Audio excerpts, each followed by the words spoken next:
con nuestro estudio,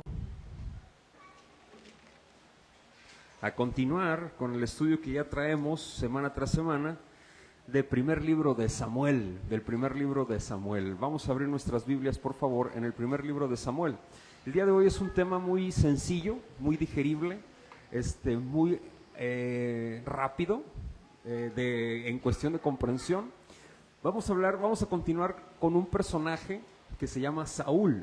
¿Te acuerdas de Saúl? Lo vimos la semana pasada, el primer rey de Israel.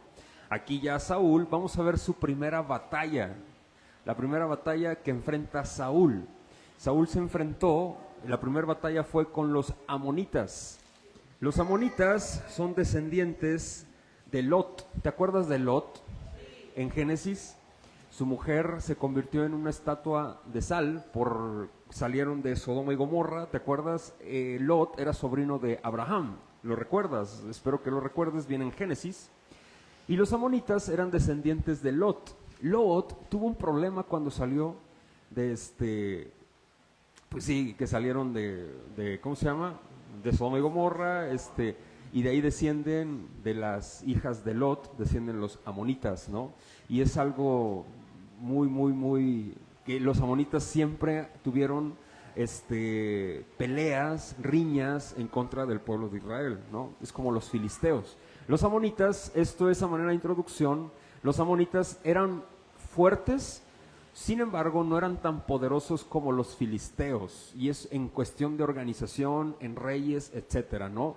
Lo quiero mencionar porque el primer enfrentamiento que va a tener Saúl va a ser ¿con quiénes? Con los amonitas, ¿sí?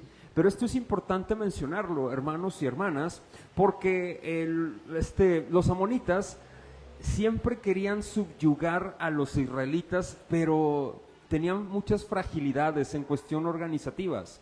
Sin embargo, hoy vamos a ver cómo ellos se organizan, quieren subyugar a los israelitas, pero ahora Dios ya ha mandado a un rey, ¿sí? Que pidió el pueblo, y ese rey se llama Saúl.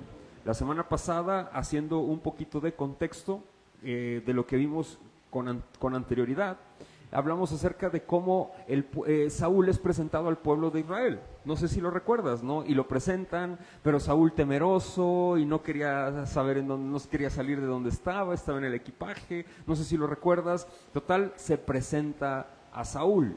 Pero todavía no está organizado el pueblo como un reino, ¿sí? Apenas está en esa organización. Y esto es importante porque aquí va a acontecer cuando se le presentaron las cosas a Saúl. No sé si recuerdas, se le presentaron todas las cosas a las personas, se les presentó Saúl. ¿Qué pasó? Cada uno se fue a su casa. ¿Y te acuerdas que hubo unas personas del pueblo que no lo aceptaron y no le llevaron regalos? Lo vimos la semana pasada. Todo esto lo digo porque lo vamos a ver hoy y es parte de la misma historia, y es necesario pues recapitular de manera breve para ver el contexto en donde se está desarrollando esta historia. La historia del día de hoy es muy sencilla en su comprensión porque es una narrativa histórica y está muy simple la comprensión del texto. Vamos a leerlo, por favor. Primer libro de Samuel, capítulo 11, del versículo 1 hasta el versículo 15. Después nos vamos a ir, voy a explicar el esquema de mi sermón, lo voy a manifestar y luego nos vamos explicando el texto bíblico. ¿Te parece? Sígueme con tu vista, si me haces el favor, y vamos a ver primer libro de Samuel, capítulo 11, versículo 1. Después subió Nahás, amonita, y acampó contra Jabes de Galaad. Y todos los de Jabes dijeron a Nahás: haz alianza con nosotros y te serviremos. Versículo 2. Y Nahás, amonita, le respondió: con esta condición haré alianza con vosotros, que cada uno de todos vosotros, ¿qué dice? Saque el ojo derecho y ponga esta afrenta sobre todo Israel. ¿Por qué el ojo derecho? ¿Por qué no los dos ojos? ¿O por qué no el izquierdo? ¿Y por qué un ojo, no? Vamos a ver el por qué. Esto tiene una razón, y es una razón muy estratégica para esclavizar a las personas. Y ahorita lo vamos a ver por qué. Dice en el versículo 3: Entonces los ancianos de Jabes le dijeron: danos 7 días para que enviemos mensajeros por todo el territorio de Israel, y si no hay nadie que nos defienda, saldremos a ti. Versículo 4, llegando los mensajeros de Gabaa de Saúl, dijeron estas palabras en oídos del pueblo. Y todo el pueblo, ¿qué dice? Alzó su voz, ¿y qué? Y lloró. Versículo siguiente, y aquí Saúl, que venía del campo tras los bueyes, y dijo Saúl: ¿qué tiene el pueblo que llora? Y le contaron las palabras de los hombres de Jabes. Al oír Saúl estas palabras, ¿qué dice? El Espíritu de Dios, ¿qué dice? Vino sobre él con poder, y él se encendió en ira en gran manera. Y tomando un par de bueyes, los cortó en trozos y los envió por todo el territorio de Israel por medio de mensajeros, diciendo: así se hará con los bueyes del que no saliere en pos de Saúl y en pos de Samuel. Y cayó temor de Jehová sobre el pueblo, y salieron como un solo hombre. Y los contó en Besec, y fueron los hijos de Israel 300,000, y 30,000 los hombres de Judá. Y respondieron los mensajeros que habían venido: así diréis a los de Jabes de Galaad: mañana, al calentar el sol, seréis librados. Y vinieron los mensajeros y lo anunciaron a los de Jabes, los cuales se alegraron.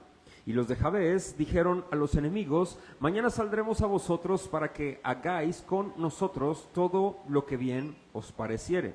Aconteció que al día siguiente dispuso Saúl al pueblo en 3 compañías, y entraron en medio del campamento a la vigilia de la mañana, e hirieron a los amonitas hasta que el día calentó, y los que quedaron fueron dispersos, de tal manera que no quedaron 2 de ellos juntos. Verso 12.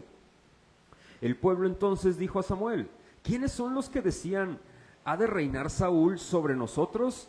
Danos esos hombres y los que dice: mataremos. Eran los que no le quisieron llevar regalos a Saúl. ¿Te acuerdas? La semana pasada. Dice más adelante. Y dice: y Saúl dijo: no morirá y hoy ninguno. ¿Quién dijo eso? Saúl. No lo dijo Samuel. ¿Quién lo dijo? Saúl. Ok. No morirá hoy ninguno, porque hoy Jehová ha dado, ¿qué dice? Salvación en Israel. Estas palabras son importantes. Mas Samuel dijo al pueblo: venid, vamos a Gilgal para que renovemos allí el reino. Y fue todo el pueblo a Gilgal, e invistieron allí a Saúl por rey delante de Jehová en Gilgal.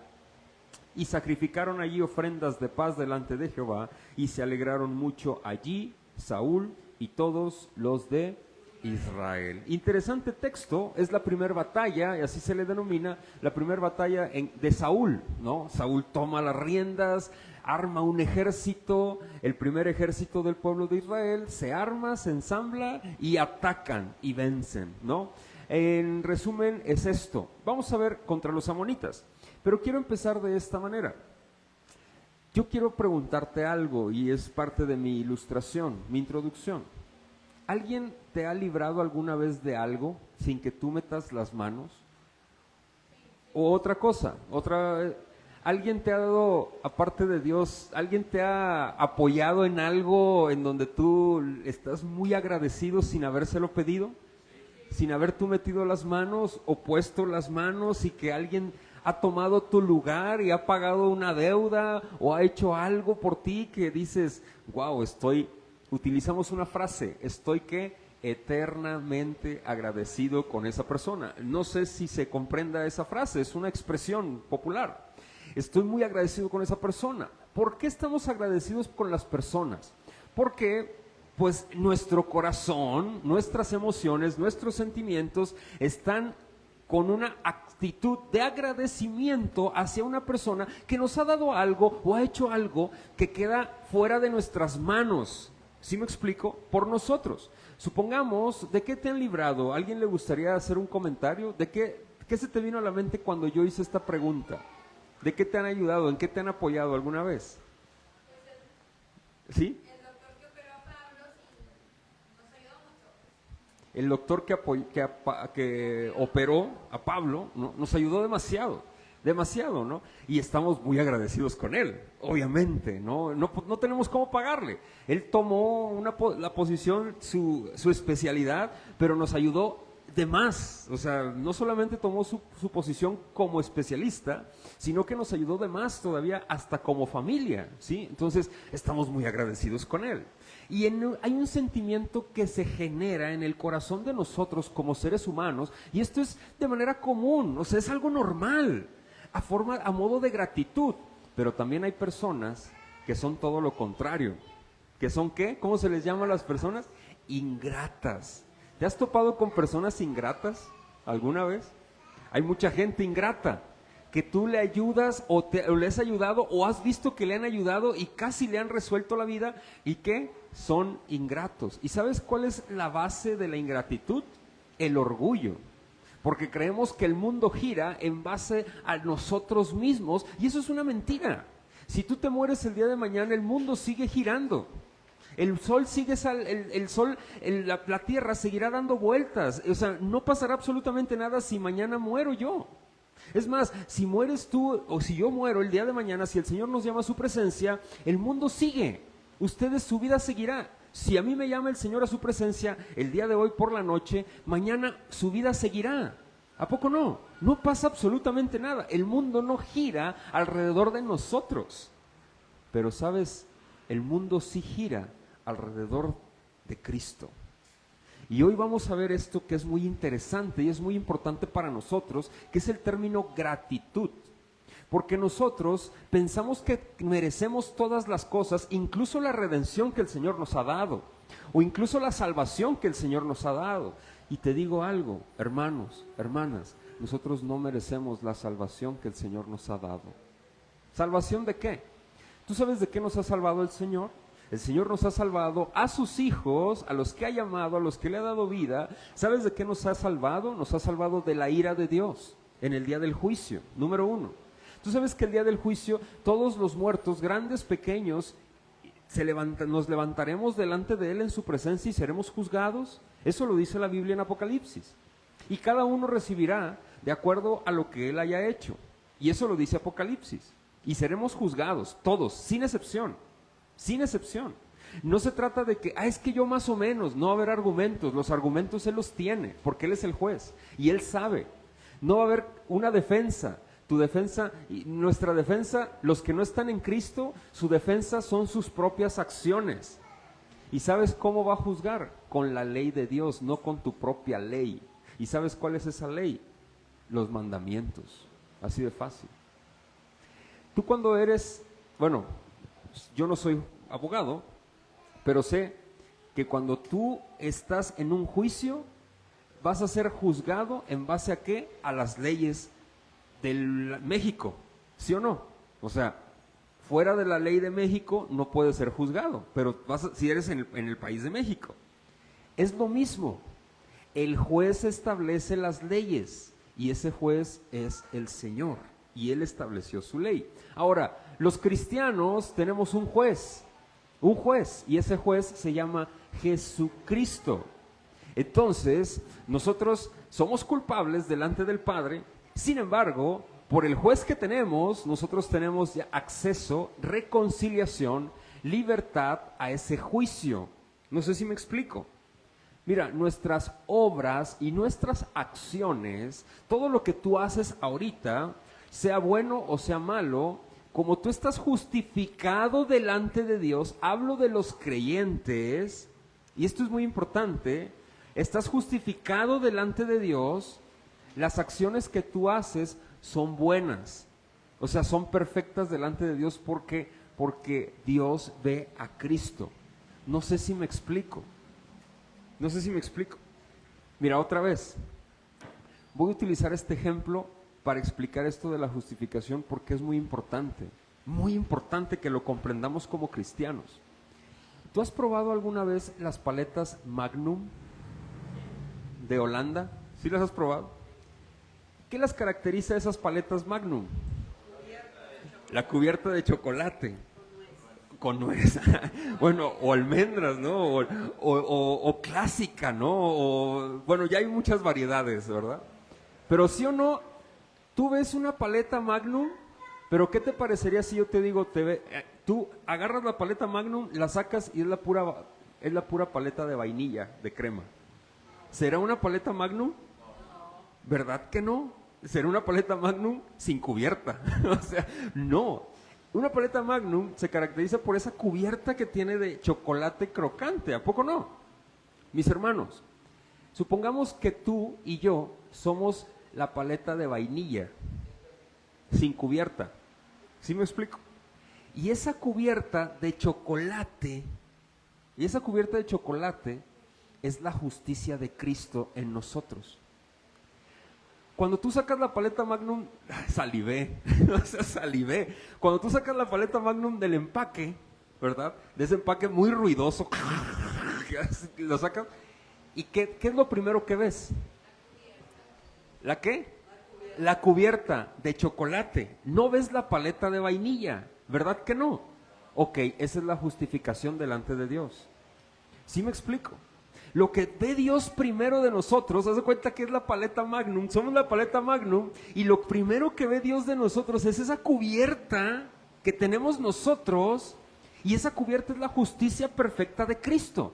¿Qué significa esa justicia perfecta? Es su vida, su perfección y su muerte en nosotros. Él ya pagó. Nuestros pecados han sido perdonados. Y esos pecados que nos han sido perdonados, hermanos, el día del juicio, Dios ve esa cubierta delante de nosotros. Es más, desde hoy, hermano, hermana, tú sabes que cada acción que tú haces buena es defectuosa delante de Dios en sí misma. O sea, todas las cosas buenas que tú hagas son defectuosas. Las cosas buenas que yo hago son defectuosas delante de Dios, están manchadas con pecado. No sé si me explico, pero como estamos justificados delante de Dios son perfectas. ¿Por qué? Por la perfección de Cristo. No sé si me explico. Por eso, cuando cometemos pecado es muy grave. ¿Por qué es muy grave? Porque estamos manchando el nombre de Cristo. No sé si me explico. ¿Sí queda claro esto? Esto es muy importante que lo comprendamos, hermanos. ¿Por qué? Porque hoy vamos a hablar de esto, de la gratitud. Cristo, el Señor nos ha salvado, nos salvó de su ira.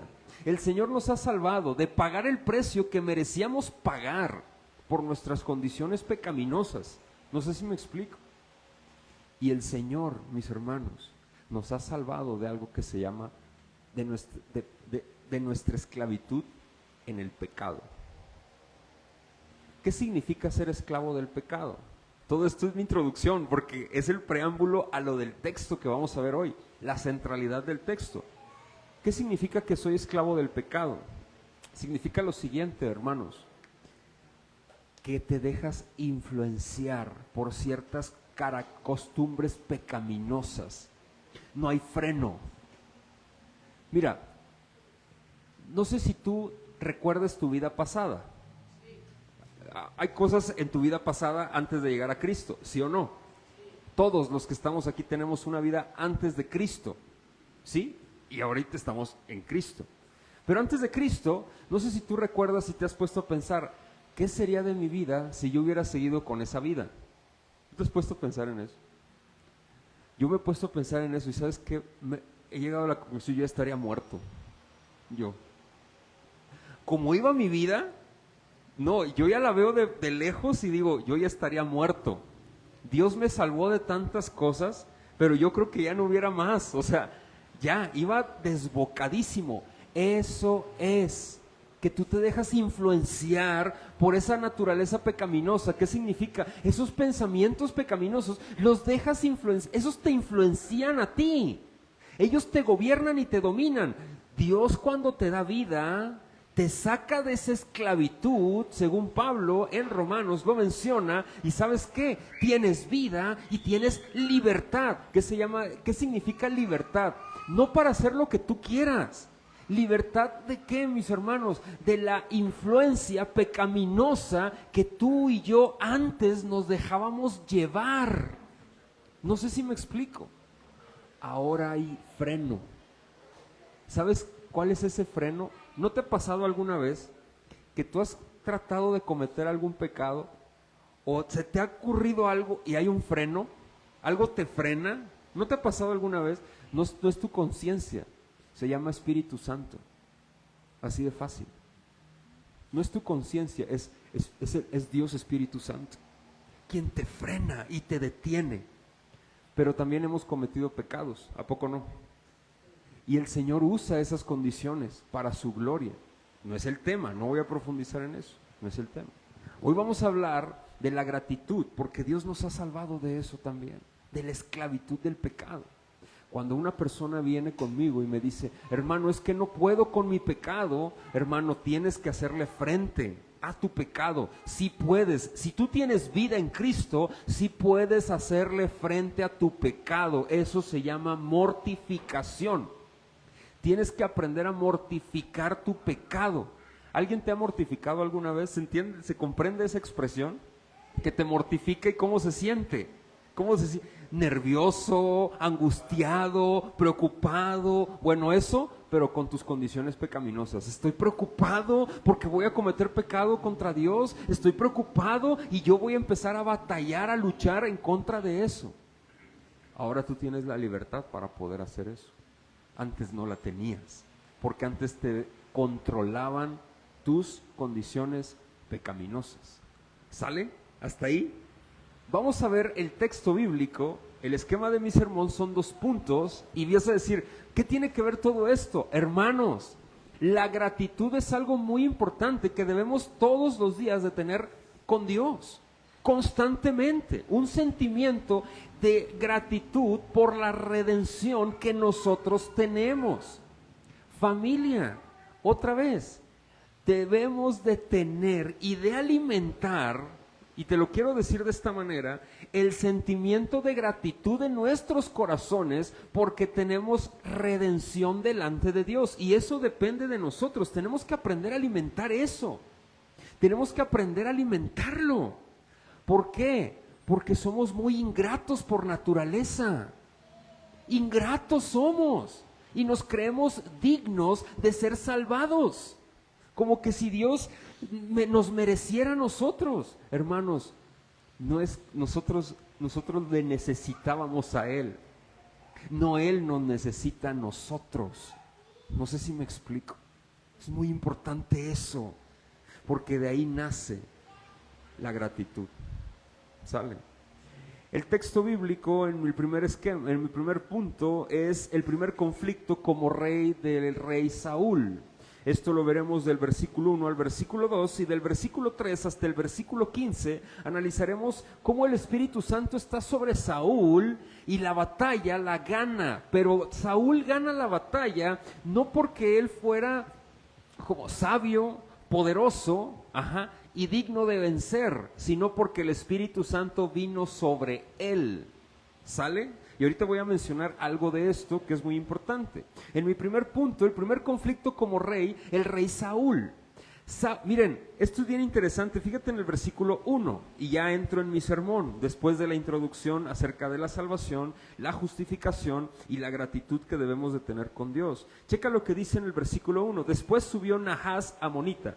Fíjense, el término Nahás, lo que significa el nombre, significa serpiente. Y es el mismo término en el hebreo que se utiliza para la serpiente en el jardín del Edén. Qué interesante. Nahás, amonita. Y esto es importante porque él acampó alrededor de una ciudad pequeña que estaba cerca de Galilea, que se llamaba Jabes de Galaad. Y todos ellos tenían mucho miedo porque este hombre amonita con su ejército había llegado para conquistarlos ahí, pero él iba a introducirse poco a poco. ¿Por qué? Porque ellos sabían que el pueblo de Israel era frágil, era débil. Ya habían vencido a los filisteos, ¿te acuerdas? Y el arca se la habían llevado, andaban mal los israelitas, y para las naciones extranjeras decían, vamos a ir conquistándolos y los hacemos esclavos. Y les hace esta propuesta, los de Jabes de Galaad se acercan con él y le dice, bueno, mira, no queremos pelear contigo, por favor, porque mejor dinos, queremos ser tus siervos, ¿qué tenemos que hacer? Y la propuesta, ¿cuál es? Que les dice este hombre, bueno, ok, saquen el ojo, ¿qué? Derecho de todos los varones. ¿Y por qué? Te voy a decir por qué el ojo derecho. Cuando iban a las armas, tomaban escudo en el brazo izquierdo, ¿sí? Y en el brazo derecho tomaban, ¿la qué? La espada.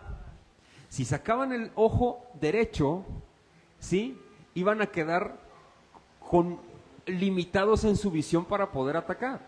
Entonces, para atacar y también para defender, no sé si me explico. O sea, estaban limitados para la batalla, limitadísimos. ¿Por qué? Iban a pelear con un ojo nada más, y era el izquierdo que era solo de defensa, y tenían que voltear para poder atacar. No sé si me explico. Era complicado pelear. ¿Era para qué? Para humillar y sobajar, y que no se pudieran rebelar tan fácilmente en las armas. Aparte, decían, van a sacar el ojo derecho, me lo van a llevar todos los ojos derechos de todas las personas, de todos los hombres que se lo sacan. Ojo, contando a los niños también. Todos los niños varones recién nacidos y hasta la edad adulta quería sus ojos derechos. Los amonitas eran malos, perversos hasta la médula, hermanos. Descendían, imagínate, descendían de Lot, venían de Sodoma y Gomorra, o sea, vienen esa descendencia, eran, ¿sabes por qué se caracterizaban los amonitas? Porque cada que llegaban para conquistar un territorio, ¿saben lo primero que hacían? Entraban a las casas, sacaban a las mujeres encinta, a las mujeres embarazadas y cortaban sus vientres a la mitad, hacia lo largo, y le sacaban a sus niños recién nacidos. Eso era lo que hacían los amonitas cuando llegaban a un territorio. Imagínate lo cruel que eran. Estas naciones, los filisteos, los amonitas, estas naciones eran crueles, despiadadas. Porque luego dices, es que Dios mandó, ¿cómo Dios del Antiguo Testamento, no, o sea, mataba mucha gente y mandaba que sacrificaran, mataban muchos niños? Y hermanos, estas naciones eran crueles y lo que les sigue, crueles y lo que les siguen. Por ejemplo, a sus hijos recién nacidos los quemaban como ofrenda. Y cuando capturaban, eso era lo que hacían los amonitas, por ejemplo, llegaban para conquistar y sacaban a las mujeres embarazadas en vista de todo el pueblo y les cortaban los vientres y sacaban a sus niños recién nacidos y los quemaban enfrente. Imagínate esa atrocidad. ¿Sí me explico? Eran crueles. Estos hombres les tenían pavor porque no tenían un ejército, no tenían un reino, no estaban, entre comillas, pero el Señor estaba con ellos. Y eso es lo que a ellos les faltaba. Ahora, más adelante, vemos cómo Nahas pide eso. Entonces, los ancianos de Jabes de Galaad se ponen de acuerdo y dicen, ¿qué haremos? ¿Qué haremos? Empiezan a llorar. ¿Te acuerdas de eso? Aquí dice en el texto, en lugar de clamar al Señor, lo que se ponen a hacer, se desesperan y se ponen a ¿qué? A gritar y a llorar. ¿Qué vamos a hacer? Y Saúl estaba arando el campo con 2 bueyes adelante. Eso significa, él era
era Saúl. Y checa lo que dice aquí en el versículo siguiente, en el versículo 6.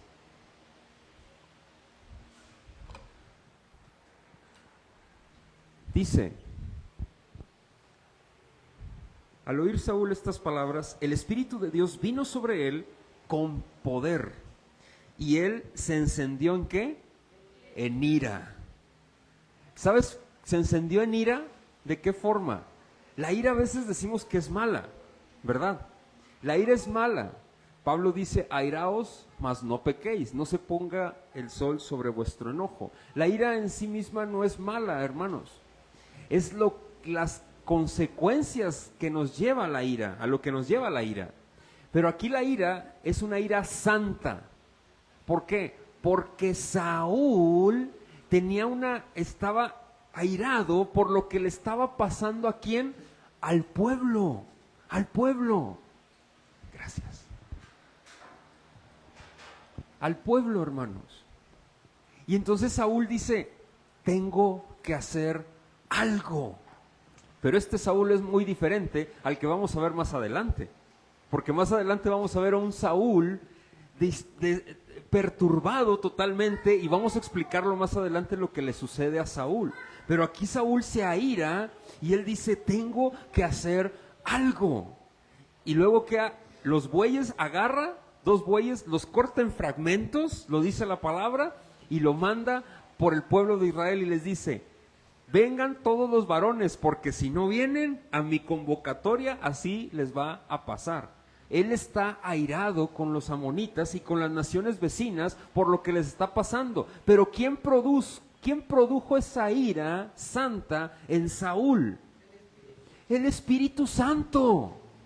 ¿Por qué lo produjo el Espíritu Santo? Para defender al pueblo. No sé si me explico. Pero ¿en quién lo produjo? En Saúl. ¿Y Saúl quién era?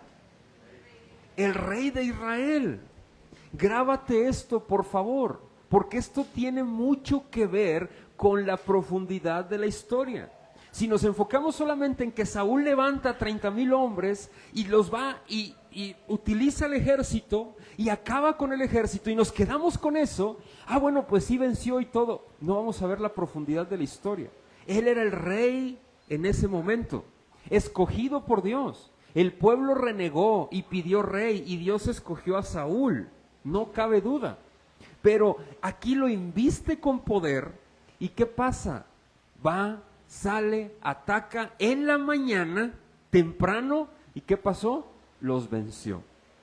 ¿Sí queda claro eso? Y eso es lo que dice el texto, así de fácil.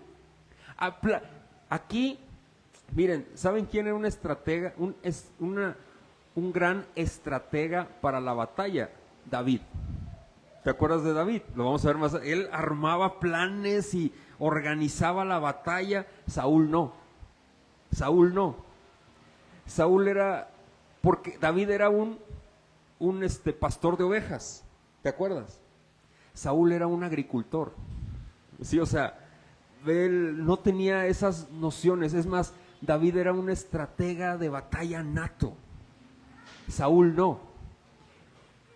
Pero aquí lo vemos, porque Saúl lo único que hace es agarra, toma a los soldados y dice, a los israelitas más bien, vamos a la batalla, el Señor está con nosotros. No lo dice así, pero el Espíritu Santo vino sobre de él con poder.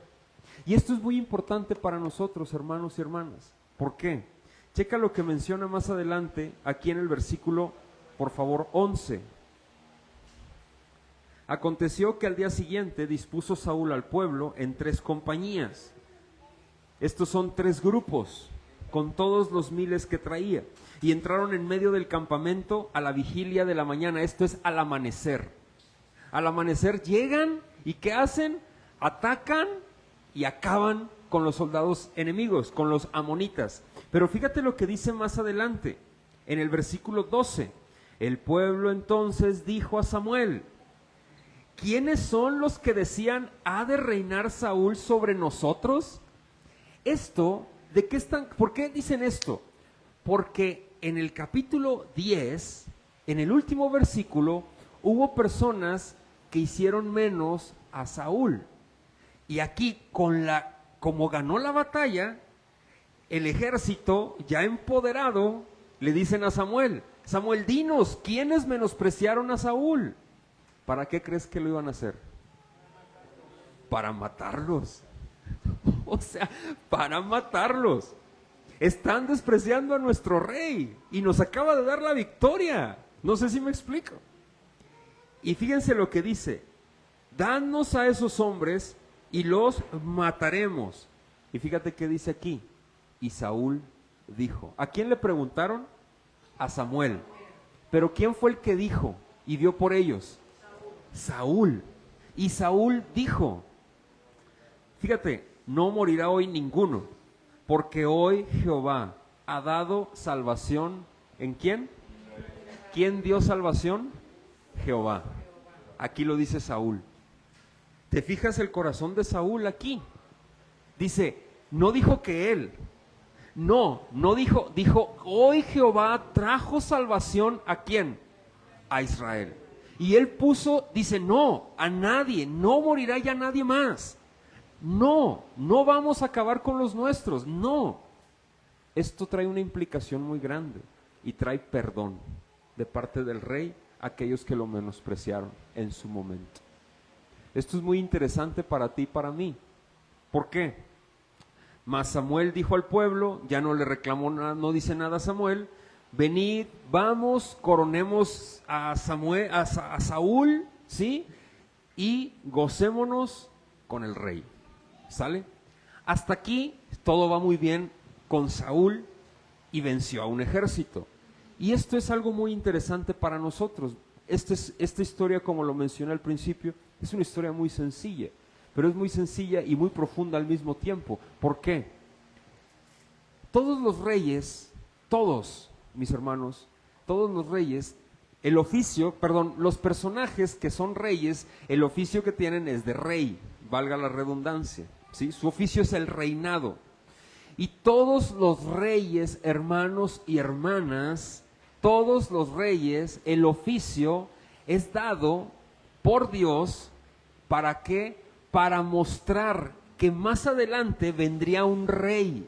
Y todos los reyes apuntaban al rey grande que se avecinaba. Y ya lo he mencionado en muchas ocasiones aquí. ¿Cuál era ese rey que apuntaba hacia la perfección, al rey de reyes? ¿Cuál era? ¿Quién es? Jesús. Jesús. No sé si me explico. Saúl tenía el oficio ¿de qué? De rey en este momento. Y este oficio apuntaba al rey. ¿Por qué Dios escuchó la voz del pueblo y les dio un rey? No es que Dios haya escuchado la voz del pueblo, la necedad del pueblo, es que Dios les dio un rey porque Dios ya sabía el final de la historia. Y todos los reyes y el oficio de rey iba a apuntar al Rey de Reyes y el Señor de Señores, que ese rey se llama Jesucristo. Ahora lo sabemos nosotros, ellos no lo sabían. Y aquí podemos ver una ilustración hermosísima de lo que es la salvación para nosotros hoy en día. Esta salvación de parte del rey Saúl apunta a nuestra salvación y a nuestra redención hoy en día. Cuando David vence a Goliat, ¿te acuerdas de eso? También apunta a nuestra redención y lo veremos más adelante. Algo muy importante a mencionar es esto, hermanos. Cuando nosotros hablamos de salvación, yo no me refiero, ojo, o de libertad, yo no me refiero a que nosotros podemos hacer lo que querramos y obtener lo que deseemos. No me refiero a que tus batallas van a ser destrozadas y a que vas a dejar de tener problemas en la vida. No me refiero a eso. ¿Sí queda claro? Porque luego he escuchado frases que dicen, David venció al gigante, venció a Goliat, así tú puedes vencer a tu Goliat. ¿Has escuchado eso? Como tu problema, tú lo puedes vencer, así con una piedrecita. ¿Sabes por qué David agarró 5 piedras? Porque Goliat tenía 5 parientes junto con él. O sea, él era el quinto y tenía 4. ¿Sí me explico? 4 parientes más, que también eran gigantes. David agarra 5 piedras, ¿sabes por qué? Y eso viene en el segundo libro de Samuel, porque dijo, mato a uno con una. Y es muy probable que se me van a venir los otros 4, y van a saber, y me van a buscar. Pero yo tengo otras 4 piedras más, una para cada una. Uno. ¡Wow! No sé si me explico. No es que cada piedra tenga un significado, no. Simple y sencillamente este hombre tenía fe. Y dijo, yo con una piedra basta para matar, para acabar con cada uno de estos. Aquí, Saúl está librando una batalla para el pueblo, mis hermanos, pero la batalla no es esa batalla que tú traes. La batalla es una batalla más grande que tú y yo teníamos delante del Rey de Reyes. ¿Y sabes a qué nos figura esto? Saúl era rey. Saúl fue ungido por el Espíritu de Dios. Jesús es rey. El Espíritu Santo vino sobre nuestro Señor Jesucristo en su bautismo. ¿Te acuerdas de ello? ¿Por qué? Porque Él iba a acabar. Iba a dar la batalla a la que va. Esta batalla tan chiquita apuntaba a la batalla más grande en el Calvario. ¿Sabes por qué? Por tus pecados y por los míos, hermano. La batalla más grande que nosotros tenemos, hermanos, y que fue destrozada en el Calvario, era por nuestros pecados, la esclavitud que nosotros teníamos por nuestros pecados. Número 1, por la ira de Dios, mis hermanos, a la cual éramos merecedores, de verdad. Y sabes, Dios, nuestro Señor Jesucristo logró lo que tú y yo nunca íbamos a lograr. ¿Y eso qué es? La justicia perfecta delante de Dios en Cristo. Y eso es fascinante. Hermano, hermana, yo sé que tú piensas, o es muy probable que tú crees, en tu interior, no sé si tú te has examinado, pero creo que a veces caemos en la cuenta que merecemos las cosas que tenemos. A lo mejor no conscientemente, recalco, pero sí inconscientemente. Decimos inconscientemente con nuestra actitud o con nuestra aptitud. A veces decimos, pues yo creo que no soy tan malo y merezco un poquito de lo que tengo, ¿no? Hermano, hermana, ¿sabes que todo lo que tienes, incluso el aire que tú respiras, se lo debemos a Dios? De verdad. ¿Sabes que el aire que respiras, Dios lo da para que tú y yo podamos oxigenarnos y poder levantarnos por la mañana? ¿Tú sabes eso? ¿Sabes que nosotros ni siquiera merecíamos eso? Eso es gracia, eso es bondad, eso es más que bondad, eso es amor. No sé si me explico. Ojo, bondad para toda su creación, pero amor incondicional para sus elegidos. Creo que merecemos estar más conscientes, hermanos, de la obra que hizo nuestro Señor Jesucristo. El Rey haciéndose siervo para pelear y ganar la batalla que tú y yo juntos no podíamos ganar. Así como Saúl, el Espíritu Santo viene sobre de él, se llena de ira Saúl como rey y vence el ejército de los amonitas en este momento que era atroz en ese momento para el pueblo de Israel. No sé si me explico, era atroz, no tenía solución, hasta se pusieron a llorar. Hermanos, nosotros no teníamos solución, de verdad, no teníamos solución. Pero Dios, con el gran amor con el que nos amó, nos dio vida aún estando muertos en delitos y pecados. Por gracia somos salvos por medio de la fe. Y esto no es de nosotros, sino que es un don de Dios.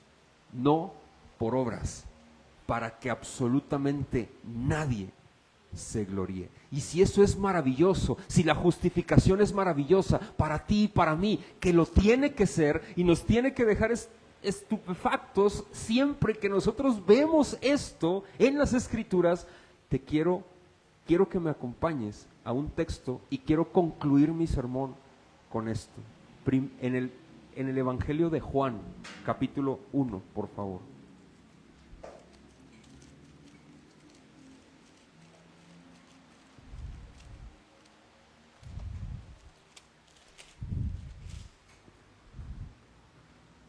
Juan, capítulo 1.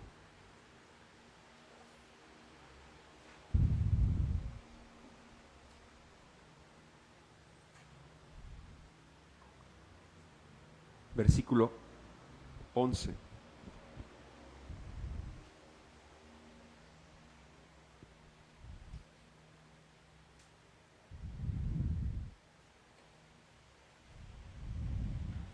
¿Listos?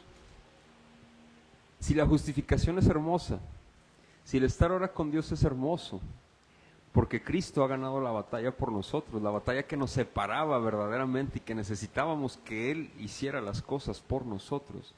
Fíjate cómo nos llama a los suyos, a los que ha dado vida. Versículo 12.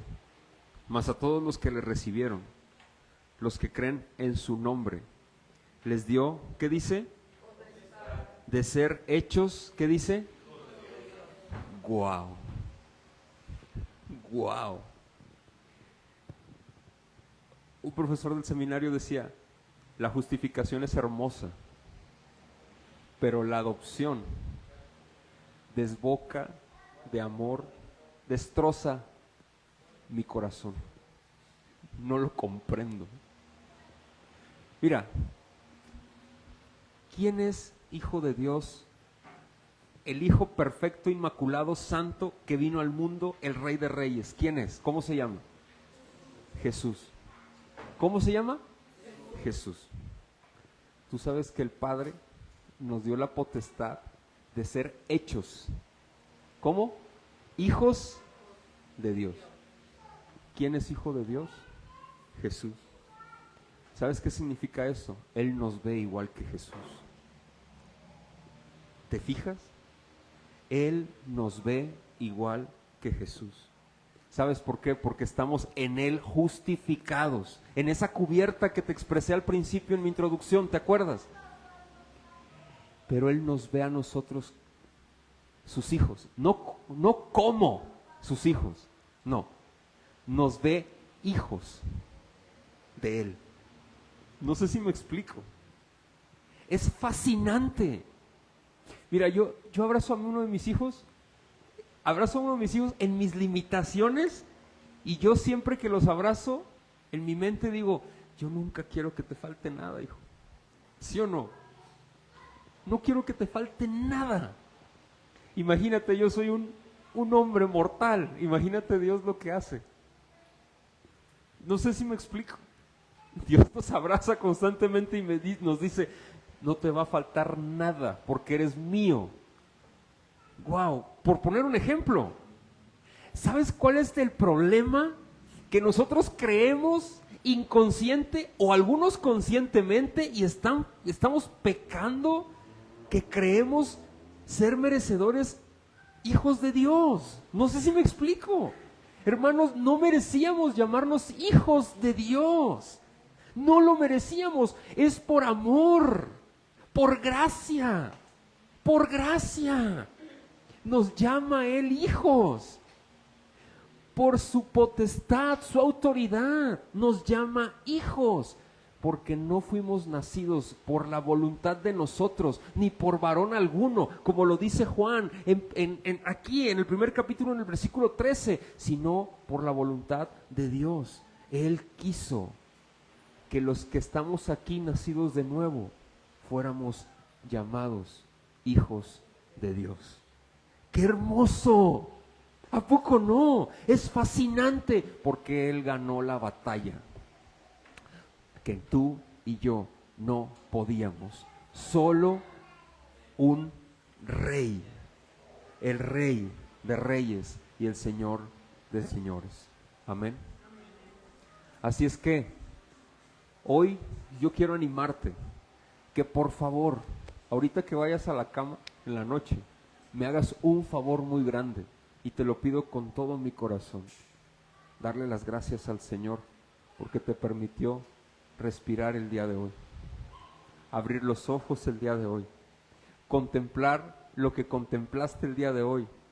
No te fijes en lo malo, no te fijes en lo malo, fíjate en lo misericordioso y lo bueno que el Señor ha sido contigo el día de hoy. Evalúalo y verás que son más las cosas buenas que las cosas malas que te sucedieron hoy. Quiero que me hagas el favor de darle gracias al Señor antes de dormir el día de hoy. Y mañana, que se convierta en una costumbre. Señor, ayúdame a estar consciente de que yo no merezco nada, no merecía nada, pero por amor eterno con el cual me has amado, estoy aquí. Gracias, gracias, gracias. Papito mío. ¿Te parece si le hacemos? ¿Tal? Vamos a orar, ¿va? Señor, el día de hoy queremos agradecerte muchísimo esto. Gracias, Señor, porque la batalla que nosotros merecíamos tener, el pago que merecíamos tener por gracia, por amor eterno, tú no nos has permitido llevarla. Tú has tomado nuestro lugar, Rey de Reyes, te has encarnado, has vivido y has hecho lo que era imposible para nosotros. Padre, te ruego con todo mi corazón que nuestro corazón sea un corazón agradecido con todo, Señor, lo que tenemos. Que aprendamos a ver tu gracia en cada metro cúbico de nuestra vida, Señor, por favor. Quita el corazón desagradecido y descontento. Te ruego con toda mi alma, Señor, que el día de hoy todos los que estamos aquí presentes y los que están en la transmisión o los que no pudieron venir pero que escucharán esa transmisión, por favor que quebrantes nuestros corazones y nos ayudes a ver la redención como el acto de amor más supremo que se ha visto en todos los tiempos, porque así es. Ayúdanos a verte, Padre Santo, como lo único que vale la pena en nuestra vida, Señor. Ayúdanos a luchar con nuestras condiciones pecaminosas y gracias porque tenemos libertad en ti. Gracias por la justificación, gracias por la adopción, gracias, gracias, gracias, papito hermoso. Te alabamos, te exaltamos. Gracias porque tú estás tan preocupado por nosotros, mi Señor, que siempre estás al pendiente de nosotros como un Padre lleno de amor, de misericordia, de justicia y de bondad. Gracias. Estamos en tus manos. Bendícenos y que tu mano poderosa sea con nosotros en esta noche. Por favor, crea en nosotros un corazón agradecido, Señor. Por favor, ayúdanos. Gracias. Amén. Hermanos, vamos a ponernos de pie, por favor. Antes quisiera que se quitara la transmisión y preguntar si hay